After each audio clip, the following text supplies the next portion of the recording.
నమస్తే అన్న, మీ పేరు? తేజ. ఏం చేస్తుంటావు అన్న? ఖాళీ అన్న. ఏంటి అసలు ఎలా ఉంది పరిస్థితి ఈరోజు రాష్ట్ర వ్యాప్తంగా అభివృద్ధి పరంగా కానీ మీ ప్రాంతం అభివృద్ధి చెందిందా? 25 రోజుల ఎలక్షన్ ఉంది కదా, ఎలా ఉంటుందంటారు? చాలా బాగా అభివృద్ధి చెందింది కదా, ఇప్పుడు దాకా చాలా బాగా చేశారు. చేయలేని ఏమని చెప్పండి, అదేదో అంటారు అంటే ఐ మీన్ చాలా బాగా చేశారు ఎందుకు కానీ చెప్పండి, ఇంకేం కావాలంటే. అవకాశం అడుగుతున్నారు, ఇస్తారా జగన్ గారికి? ఇస్తే ఏం లేదు, ఈ పక్కింటిని పక్కన ఎవరు అమ్మేసుకోవడమే. ఎందుకని? ఎందుకా తెలియదు ఏమని చెప్పండి అన్న. మీరు జగన్ గారు వచ్చాక ఏం చేశారు, అసలు ఏం ఫస్ట్ మీరు చెప్పండి, దాన్ని బట్టి నేను చెప్తాను. రెండో అవకాశం ఇవ్వాలి వద్దా? అంటే పథకాలు ఇచ్చామని అంటూ ఉన్నారు కదా. ఏ పథకాలు? అమ్మఒడి అని, చేయూత. అమ్మఒడి ఇచ్చాడు, నాన్నఒడి కింద మందు లాగేస్తున్నాడు, మందు డబ్బులు లాగేస్తున్నాడు. చెయ్యూత ఇచ్చాడు, తల్లిదేవన ఇంకేదో అంటున్నారు, అవన్నీ ఇచ్చారు. కానీ వెనకతల నుంచి మనకు లాగాల్సిన లాగేస్తున్నారు కదా. రేట్లు పెంచారంటారు? రేట్ల కోసం కాదన్న, రేట్లు అవి ఇప్పుడే కాదు, పెరగాలంటే ఎలాగైనా పెరిగితే అవన్నీ పెరిగితే. కానీ కరెంటు బిల్లు ఇంతకుముందు ఎంత వచ్చేది అన్న? ఒక మాట చెప్పండి, నార్మల్ కరెంటు బిల్ ఛార్జెస్ ఎంత? 79 రూపాయలు. ఇప్పుడు వచ్చేది 200. ఏ యూజ్ చేసినా యూజ్ చేయకపోయినా చెప్పండి ఇప్పుడు. మరి ఇక్కడ పార్లమెంట్ అభ్యర్థిగా భరత్ గారు నిల్చుంటా ఉన్నారు, ఒకవైపు బొత్స ఝాన్సీ గారు వైసీపీ నుంచి పోటీలో ఉన్నారు. ఎలా ఉంటుందంటారని ఇక్కడ? నాకు తెలిసినంత వరకు అయితే ఎవరి నుంచో నేను నిల్చోకపోయినా జనాలు అయితే ఎవరు కోట్లు వేయాలని వాళ్ళకి వేసుకుంటారు. అంటే జనాలకి ఎవరు చేస్తే వాళ్ళకే వేస్తారు, దానికి తప్పేం లేదు. మనం టీడీపీకి సపోర్ట్ చేసి ఇప్పుడు టీడీపీ తరఫున గణబాబు గారు నిల్చున్నారు, టీడీపీ అని చెప్పి వాళ్ళకే సపోర్ట్ చేయాలని లేదు. ఎవరు మంచి చేస్తే వాళ్ళకి చేస్తారు అంతే, దానికి మించి ఏం లేదు. కూటమిగా రాబోతూ ఉన్నారు కదా, జనసేన టీడీపీ బీజేపీ కలిసి రాబోతూ ఉన్నారు కదా, ప్రభావం ఎంతవరకు ఉంటుందంటారు? రావాల్సిందంటే 4 ఇప్పటికే 3 సార్లు కూడా గణబాబే గెలిచారు, ఈసారి కూడా అతనే గెలుస్తారు. ఎందుకంటే దానికి తప్పేం లేదు, అతను చెయ్యాల్సిందంతా చేస్తారు, చాలా బాగా చేస్తారు. ఇప్పుడు ఆనంద్ కుమార్ ఇప్పుడు ఫస్ట్ టైం ఇక్కడ పోటీ చేయరు. ఆనంద్ కుమార్ కూడా అతను ఏదైనా మంచి చేస్తే అతనికి వెళ్ళాలంటే వేయాల్సిన వేస్తారు, లేను లేరు వేయాల్సిన వేస్తారు, లేనది. కానీ ఎప్పుడైనా సరే గన్నబాబు అయితే ఇక్కడ గెలుస్తారు, ఎందుకంటే అతను చేసినట్టు ఇక్కడ ఎవరు చేయలేదు ఇప్పుడు దాకా. అదైతే మాత్రం కన్ఫర్మ్ అన్న. పైన ఎవరు వచ్చే అవకాశం ఉందంటారు? దేనికి? సీఎం అంటే సర్వే ప్రకారంగా కాదు, తెలిసినంత వరకు అయితే గెలిపించుకోవాలంటే చంద్రబాబు గారినే గెలిపించాలి. బయట వాళ్ళని ఎవరైనా గెలిపించామనుకో ఈ పక్కింటిని పక్కన ఎవరు అమ్మేసుకోవడమే. అది నిజం, అది నిజం.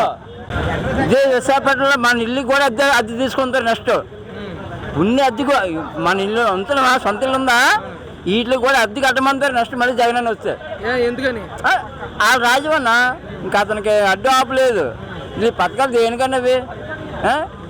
ఇప్పుడు 3 కోట్ల రూపాయలు ఒక్కొక్క కోట ఇస్తారు, 2 కోట్లు తీసుకున్నాను నేను, 2 తీసుకున్నాను. కోట అంతా 100 రూపాయలు ఉండేది, 2 నెలలు చేస్తాడు. ఇప్పుడు చేస్తలేదా? ఇప్పుడు ఇప్పుడు లేబర్ పనులు పోయాయి అన్నా కదా. పథకాలు దేనికన్నా? పిల్లల ఫీజులు ఇప్పుడు ఒక 5 సంవత్సరాలు అవుతుంది, జాబ్ కాలం ఎవరికైనా తీసాడా? లేదు. పథకాలు దేనికన్నా? ఈ మంచి మంది అనేది నేను 4 కోట్ల దాకా ఇగో ఇదొకటి ఇసుడిగో 4 దాకా అరగంటే ఉల్లి కోవడం, తెల్లారి మళ్ళీ పనులోకి వెళ్ళకపోవడం. ఎందుకన్నా అన్నా జగన్ బొక్క అట్టుబడి చొక్క పక్క ఉన్నాయి. అయితే ఈసారి రాష్ట్ర వ్యాప్తంగా ఏ పార్టీ గవర్నమెంట్ని ఫామ్ చేస్తే మరింతగా అభివృద్ధి సంక్షేమం జరిగేదానికి అవకాశం ఉందంటారు? టీడీపీ అండి. టీడీపీ ఏంటి ఇప్పుడు దాకా జగన్ చేసింది కూడా ఏమీ ప్రజలకు కూడా ఏం నచ్చలేదు కూడా. అంటే ఏ చెప్పాడు కానీ మన ఇచ్చేస్తాం ఏది చేయలేదు. నెక్స్ట్ ఏంటంటే ఆటో వాళ్ళకి అది పెన్షన్స్ అది మన ఇయర్లీ ఎంత ఇవ్వడం అవన్నీ వేస్ట్ అనిపిస్తుంది జనాలకు కూడా. దానివల్ల లిక్కర్ మీద కొద్దిగా జనాలు కూడా కొద్దిగా బాగా ఇది అవుతున్నారు. ఆ లిక్కర్ ఓన్ కంపెనీ అవ్వడం వల్ల ఇలా చేస్తున్నారు. అప్పుడు తాగిన తర్వాత పేషెంట్లు ఎక్కువైపోయారు. హాస్పిటల్లో కూడా చాలా చాట్లు కూడా ఇదిగానే ఉంది పేషెంట్ విషయంలో. సార్ ఇకపోతే ఇప్పుడు రైట్నో మనం వైజాగ్లో ఉన్నాము, ఇక్కడ పరిస్థితి ఎలాగుంది సార్? అంటే రూలింగ్ పార్టీ అయిన వైసీపీ పార్టీ వాళ్ళు కానీ లేదా ప్రత్యర్థిగా ఉన్నటువంటి తెలుగుదేశం పార్టీ యొక్క విజయ అవకాశాలు ఎంతవరకు ఉన్నాయి? తెలుగుదేశం విజయం బాగా గట్టిగానే ఉందండి. ఏంటి నెక్స్ట్ ఏంటి మన పవన్ కళ్యాణ్ వీళ్ళందరూ ఒకటైపోయారు కాబట్టి బీజేపీ దాన్ని టీడీపీకి రావడం గ్యారంటీగా ఉంది జనాల్లో. సార్ అయితే విశాఖ పార్లమెంట్ పరిధిలో బొత్స ఝాన్సీ గారు లేదా భరత్లో ఎవరు గెలిస్తే బాగుంటుంది అంటారు? ఆ విషయంలో అయితే కానీ బొత్స ఝాన్సీ గారు నేను కూడా ఆలోచించిన విషయాలు అవి ఉన్నాయి. ఆ బొత్స ఝాన్సీ గారు వస్తేనే బెటర్ అండి. సార్ అయితే వైజాగ్ని ఇప్పుడు ఐటీ హబ్గా డెవలప్ చేస్తారని అన్నారు కదా, అది అయిందని మీరు అనుకుంటున్నారా? లేదని అవ్వలే. ఒకవేళ ఒక టీడీపీ వస్తే అవ్వచ్చేమో జనాల్లో కూడా. అది ఎంతవరకు అన్నది కూడా లేదు కూడా. ఇప్పటివరకు ఏ డెవలప్మెంట్ ఏం లేదండి అసలు దేనికి లేదు వైజాగ్లో అయితే. టీడీపీయే మొత్తం అంతా టీడీపీయే నాకు తెలుసు. జనాల్లో టాకుని ఆలోచించింది కూడా టీడీపీ వస్తుందండి. అందరూ టీడీపీ. అంటే ఇంతకుముందు చూసుకుంటే కొంచెం వైసీపీ క్లీన్ స్వీప్ చేసింది ఇక్కడ వైజాగ్లో కూడా ఒకప్పుడు. అది ఏంటంటే ఒక టర్మ్ చూద్దాం అన్న టైపులో వచ్చింది తప్ప అది లేదంటే అసలు అది కూడా రాకపోయింది. ఈసారి గట్టి మెజారిటీ టీడీపీ రావచ్చని. ఎందుకన్నా మీకు అంత నమ్మకం ఎలా వచ్చింది ఈసారి? 5 ఏళ్లలో మీకు ఎందుకు అంత నిరుత్సాహం చెందారు? అంటే అది నేను ఆలకించాను కదా జనాల్లో. ఇది కూడా నేను ఆలకించింది నేనే చెప్పాను. నేనైతే ఫస్ట్ నుంచి టీడీపీయే. మధ్యలో అంటే కాంగ్రెస్ నేను కూడా వేసింది కాంగ్రెస్కి ఒకప్పుడు. అసలు ఈ టర్మ్ చూద్దాం కదా అని ఆ టర్మ్ కూడా చూసింది. ఇప్పుడు చూసిన జనాలు కూడా గోలెడుతున్నారు.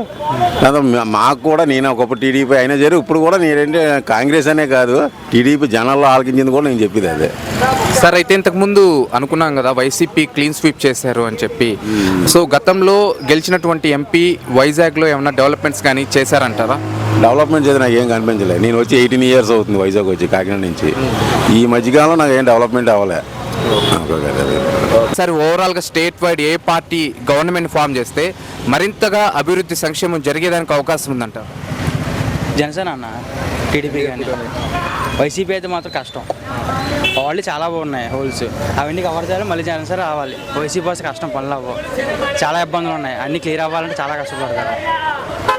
అయితే జనసేన పార్టీ సరి ఉమ్మడిగా కలిసి తెలుగుదేశం భాజపాతో కలిసి వస్తున్నారు కదా, అవి అంటే వాళ్ళు అంతగా గెలవటానికి వాళ్ళకి అనుకూలించే అంశాలు ఏమై ఉన్నాయనుకుంటున్నారు? అన్న సపోర్ట్ ఉంది,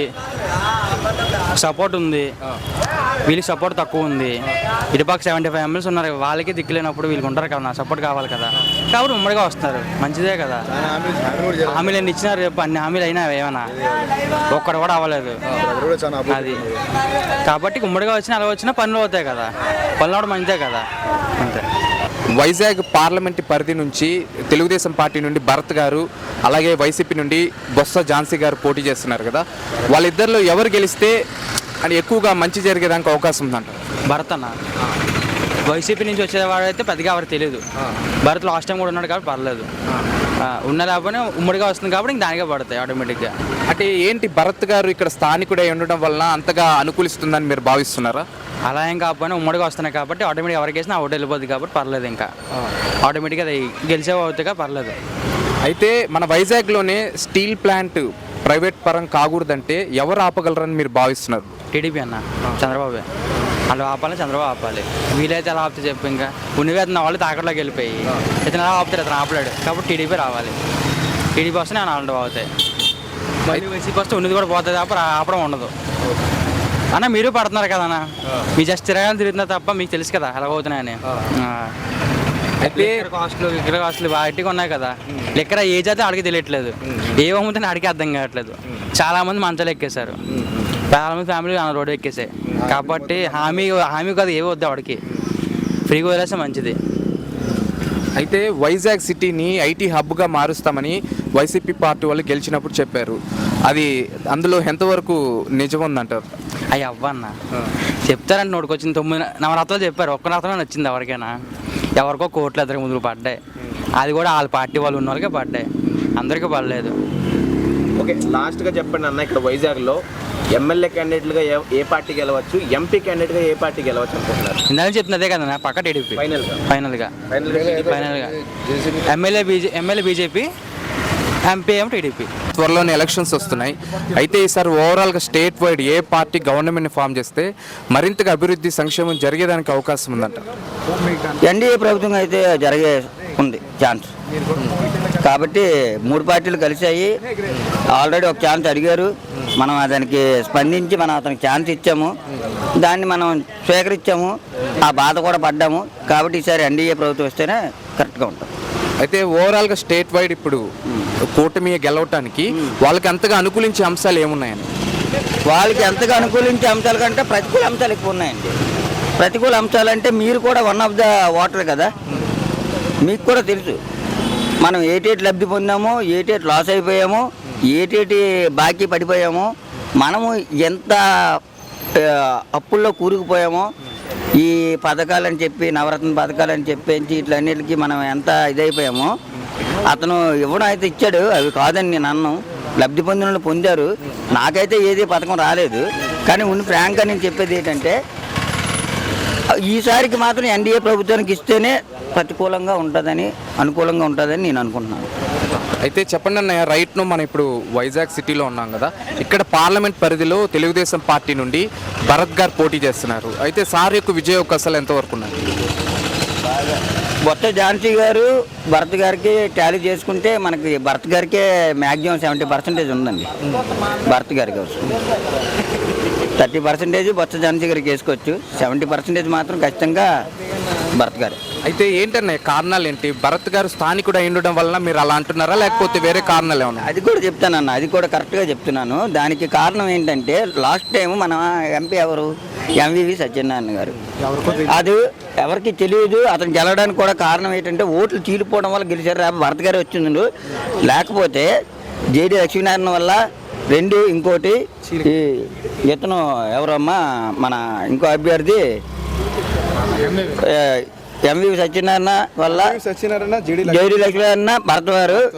దీనిలో జేడి లక్ష్మీనారాయణ ఓట్లు చీల్చేయడం వల్ల భరత్ గారు ఓడిపోయారు, కానీ లేకపోతే ఖచ్చితంగా అతను వచ్చింది. సరే, ఇకపోతే చివరిగా వైజాగ్ సిటీని ఐటీ హబ్గా ఎవరికి మార్చగలిగే పొటెన్షియల్ ఉందనుకుంటున్నారు? దర్జాగా చెప్తాను సార్, ఇక్కడే కాదు సార్, చంద్రబాబు నాయుడు గారే. ఎందుకంటే ఒకప్పుడు హైదరాబాద్ని ఐటీ హబ్గా మార్చింది చంద్రబాబు నాయుడు గారే. ఐటీ ఇండస్ట్రీస్ ఎన్ని వచ్చాయో, కంపెనీలు ఎన్ని వచ్చాయో, ఉపాధి ఎంతమంది కలిగిందో అందరికీ తెలుసు.